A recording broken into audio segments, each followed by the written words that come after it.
pásítọ̀ yìí dáa. Àwọn pásítọ̀ yìí dáa. Àwọn pásítọ̀ Adófùrọ̀ yìí dáa. Àwọn pásítọ̀ Adófùrọ̀ yìí dáa. Wọn ò wá dófùrọ̀ méètì wọn. Ká sọ wípé yes, àbá ṣebí méètì ẹni. Wọ́n wá ń dófùrọ̀ ọmọ kéékèèké.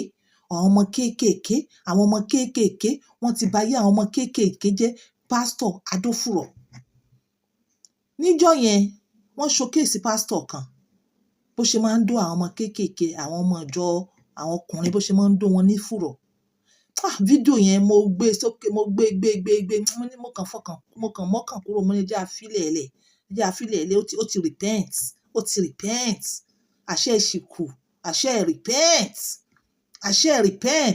Àṣẹ àwa ń bẹ̀ ṣàfẹ́ bá yé àwọn ọmọ jẹ́ àwọn pásítọ̀ Adófùrọ̀. Àwọn pásítọ̀ Adófùrọ̀. Bó bá fẹ́ dófùrọ̀ wá sì lọ dó like size ẹgbẹ́ rẹ̀. A mọ̀ pé yes, eléyìí o, nǹkan tó wá lórí o nígbà tí wọ́n bá dó tí fùrọ̀ rẹ̀ ò wọnú mọ́. Tí wọ́n bá dó tí ìgbẹ́ ń jáde ní fùrọ̀ rẹ̀. Tí wọ́n bá dó láti fùrọ̀ tó kó gbogbo àrùn kògbóògùn HIV, AIDS, gbogbo ẹ̀, human papilloma, syphilis, gbogbo àrùn kárùn ayé yìí. Tí ìgbẹ́ ń bọ́ǹdì, tí ìdí náà ń bọ́ǹdì tó lè control ìgbẹ́ mọ́ tó bá jókòó, tó máa yí gbogbo síìtì, tó máa yí gbogbo bẹ́ẹ̀dì, tí bọ̀bọ̀ ó di, tí bùrọ̀dá ó di bọ̀bọ̀ oní pampasì nídìí. Tá bẹ̀rẹ̀ sí ní wọ adult pampasì. Ẹ̀yin pásítọ̀ Adófùrọ̀ yìí dáa. Ẹ má bàjẹ́ àwọn ọmọ jẹ́. Ẹ má bàjẹ́ àwọn ọmọ wa jẹ́. Ẹ má báyé àwọn ọmọ wa jẹ́. Ẹ̀yin tèmi, fídíò tẹ́ ẹ̀ ń rí nísàlẹ̀ yìí, ṣó yé yín? Ṣíṣe ni ọmọ ọlọ́mọ tí wọ́n lọ gbé sí tí àwọn òbí rẹ̀ fi sọ́dọ̀ grandma pé tòun mọ́ dúró di grandma o sódà kò ní jẹ́ grandma nìkan. Ni pásítọ̀ yìí bá mú ọmọ yìí sábẹ́ ló bá introduce ẹ̀ sí dófùrọ̀. Ó tún wá kọ́ ọmọ yẹn bó ṣe máa wọ díẹ̀ mu àwọn èèyàn tó bá ti rí àwọn bọ̀bọ́ tí wọ́n fine tí wọ́n pupa kó tẹ́ wọn sí wẹ́wẹ́ kó fi lọ̀ wọ́n because ọ̀pọ̀lọpọ̀ wọn náà ló máa ń ṣe bẹ́ẹ̀. Imagine ti ba ayé àwọn ọmọ ọlọ́mọ jẹ́. Wọ́n ti dófùrọ̀ àwọn ọmọ ọlọ́mọ. Wọ́n ti dófùrọ̀ àwọn ọmọ ọlọ́mọ. Wọ́n ti ba ayé àwọn ọmọ jẹ́. Àwọn pásítọ̀ Adófùrọ̀ yìí dáa. Àwọn pásítọ̀ Adófùrọ̀ yìí dáa. Àwọn pásítọ̀ Adófùrọ̀ yìí dáa. Ṣé nǹkan tẹ́ ń ṣe yìí dáa?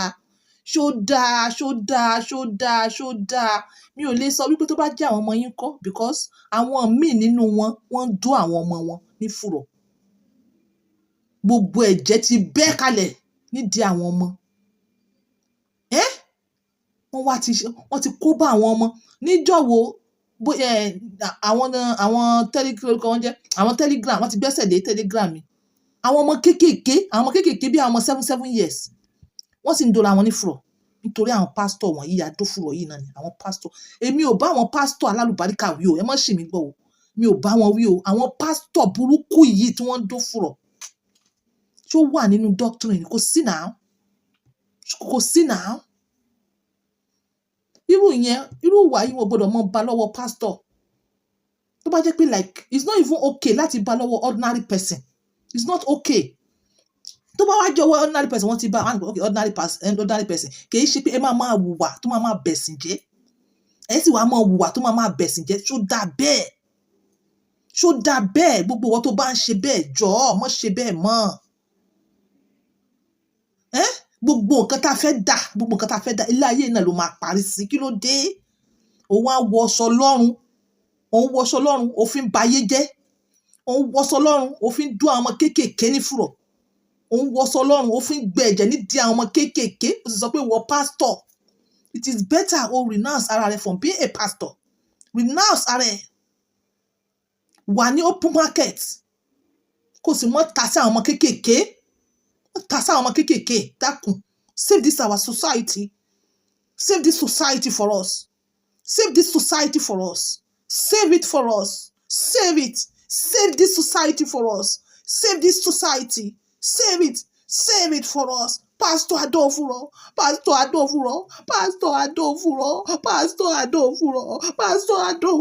Save our society. Pastor Adófùrọ̀. Pastor Adófùrọ̀. Àgbà làwọn tó mọ̀mọ́ ìlànà náà. Ara mi. Oh, ṣẹ̀ṣẹ̀. Ara mi ṣẹ̀ṣẹ̀. So, how old are you? 18 years. So it's okay. 18 years. Who brought you? Like who lured you into drinking? Like is he a pastor? Is he a afa abi mama? Wòlíì Òkòtó. So ìgbà tó wá sọ fún mi pé kò máa ṣe ìgbà tó wá sọ fún ìrọ̀lọ́ lọ́wọ́ ẹgbẹ́ ìjọ́jú yìí máa dùn Inú rédíò, wọ́n máa ń sọ ní rédíò ní Òkòtó yẹn. Ìbàdàn ló wà. ló máa ń mú ẹtẹ máa ń wọlé yàrá àbí. Ara àtìgbà tí mo sì lọ sọ́dọ̀ ẹ̀ ó sọ fún mi pé kí wọ́n máa gbé ní ọ̀dọ̀ wọn lọ pé ìdámọ̀ mi pé wọn lè gbà pé kí wọ́n máa gbé ní ọ̀dọ̀ ẹ̀ o. Ṣé ọ̀dọ̀ girama ẹ̀ ló ń gbé ládùn bíbá? Bẹ́ẹ̀. Ọkùnrin girama. Òkòtó ní ọ̀rẹ́ ìgbà tó wá ní ọ̀rẹ́ kò wá yẹ kí bàbá yẹn tiẹ̀ kó ṣe lórí tó yẹ kò yẹ kó rẹ̀ lọ fún ẹ pé. Ṣé kò ń dùn ẹ́ ni? Tí ìbéèrè lọ́sọ̀ ọ̀gbọ́n báyìí ni máa ń ṣe àzìmí àwọn lè yẹra sí ilé ìwọ̀n Ṣé ìdílé fi àbí kí ni ẹ̀jẹ̀ bí fún I'm like, I ask him, what do you want us to do? Like, what do you want from me? Like our lodge.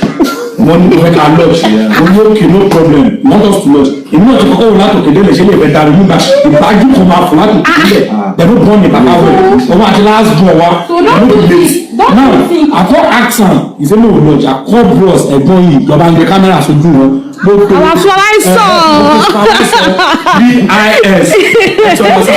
Now, one is supervisor VIS. Consider Mayans back home party. Abi, local group.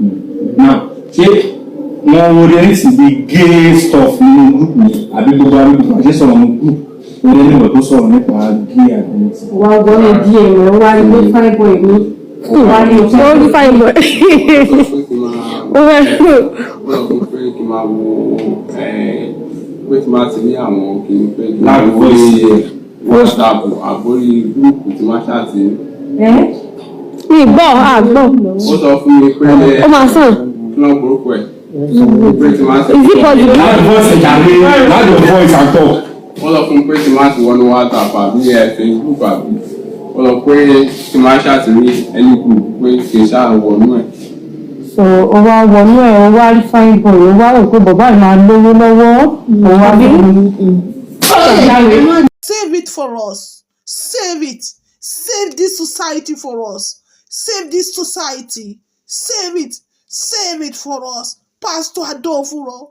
Pastor Adofuro. Pastor Adofuro. Pastor Adofuro. Pastor Adofuro. Save our society. Pastor Adofuro.